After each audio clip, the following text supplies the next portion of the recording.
The recently released Age of Resistance Rey issue was an opportunity to further the relationship between Rey and Leia, and also look at what Rey was doing just prior to her finding Luke Skywalker on Ahch-To. As we always do with these new canon comics, let's first recap the issue and then look at how well it succeeded with these opportunities and what we now know about Rey as we quickly head towards the rise of Skywalker. The issue opens with Rey recounting the pain of her past, specifically her abandonment upon Jakku and the complete isolation she experienced. This is quickly contrasted to her current situation upon the Resistance base on Dakar, just prior to Rey setting off on her journey to find Luke. After watching Leia and Chewbacca console each other following Han's death, and Leia telling him to prepare for Rey's mission to Ahch-To, Rey approached the Resistance general, who wanted to see her before she left. Leia had a pointed question for Rey. She wanted to know what happened between Han and Ben on Starkiller base. Explaining that she already knew what the result was, Leia wanted to hear the details from Rey. Rey then recounted the events seen in The Force Awakens, with Leia recognizing Han wasn't confronting Kylo, but their son Ben. After Rey finished explaining the details of Han's death, she couldn't help but personally feel the same sense of abandonment she felt on Jakku. Moving outside of the Resistance base, Rey regretted Han's decision to face Kylo alone, but Leia noted that was just Han's instincts. He knew there was a time to run and a time to make a stand. Rey then wanted to know how to recognize the same thing, how to stop running even when something seemed hopeless. Leia was adamant that Rey had to remember she wasn't alone anymore and part of something much bigger. Therefore, in everything Rey did, she brought the hope of the galaxy with her. Rey then took these words with her, setting off to find Luke with Chewbacca and R2 on board the Falcon. But not before Leia told, I guess it's Poe, that Luke might not be their only hope, with Leia believing there to be another. As Rey and the Falcon entered hyperspace, their journey to Ahch-To was cut short when alarms informed them the Falcon's systems were overloading, which, as R2 made clear, was a result of the starship attempting to plot a course through uncharted space. Forced to drop out of hyperspace and put out the fire on Chewbacca, Rey eventually found they couldn't risk continuing through hyperspace without a much needed upgrade in parts. Fortunately for them, R2 found a nearby planet known as the Necropolis, a planet that was supposedly itself an entire junkyard. With no other choice, they proceeded to the planet's platform to acquire a scavenging license.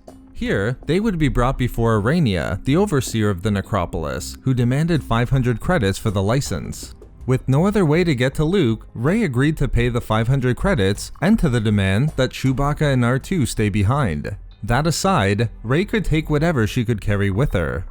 As she was reminded of her old scavenging days, Rey quickly realized the planet's source of parts was almost too good to be true, with more than enough to take care of what she needed.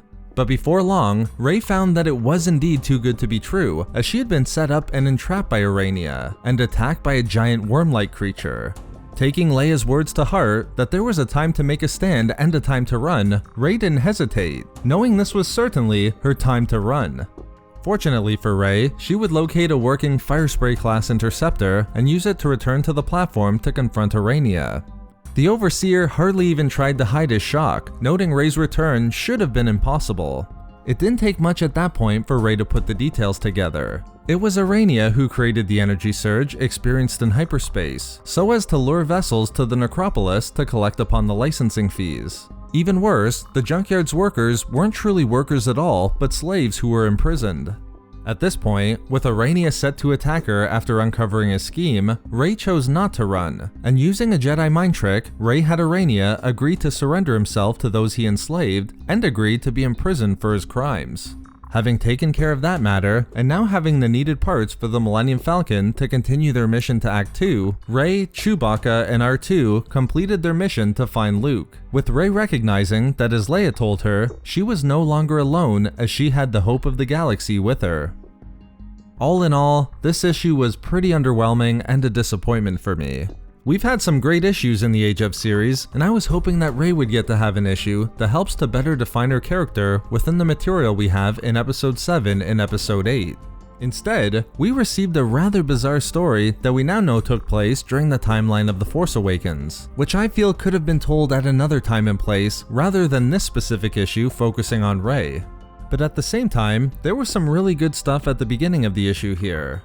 I'm sure we all had a scene like this as part of our headcanon anyway, but I love that we finally got to see a scene of Leia and Chewbacca sharing a moment in the aftermath of Han's death. adding some much needed realism to the history of these two characters that was missed in The Force Awakens. I also really liked that we had Rey tell Leia the exact details of Han's final moments. Even as Leia mentions in the issue, yes, she felt and knew the aftermath of Han's confrontation with their son Ben, but it's nice to see Leia experience an opportunity to see this scene through Rey's eyes, to know Han's motivations in confronting their son and the final actions of Han before his death. I also think Rey is great in these early scenes. The fact that Rey's crying over Han's death when Leia isn't perfectly demonstrates how troubled and conflicted Rey is at this time, reminding Rey of her abandonment and loneliness.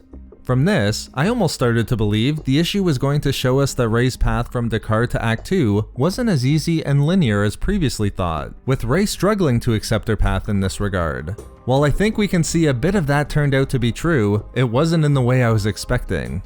With the publisher summary going into the issue promising never-before-seen moments between Rey and Leia, I was hoping for some powerful scenes between them prior to Rey finding Luke, but I was kinda let down by the vague and cliché advice that was ultimately left from Leia to Rey.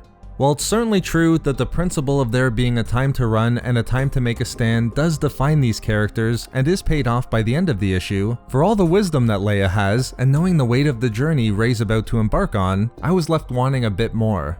It wouldn't necessarily be the time or place to delve into a deep philosophical discussion about the Force or something like that, as that would be a bit unrealistic to expect, I think, from a medium like this.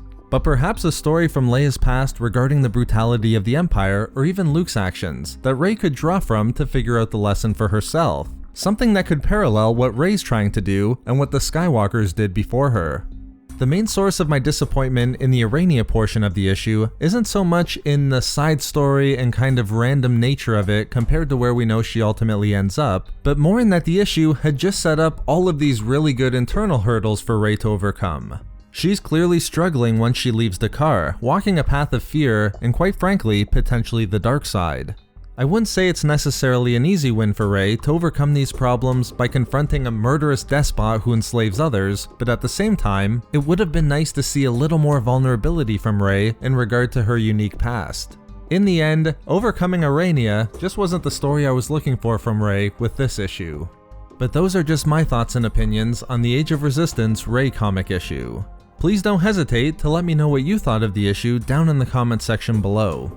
Our next recap and review will be of the Kylo Ren-focused Age of Resistance comic issue, which unlike here, I hope to explain why it was one of the greatest issues in the Age of series.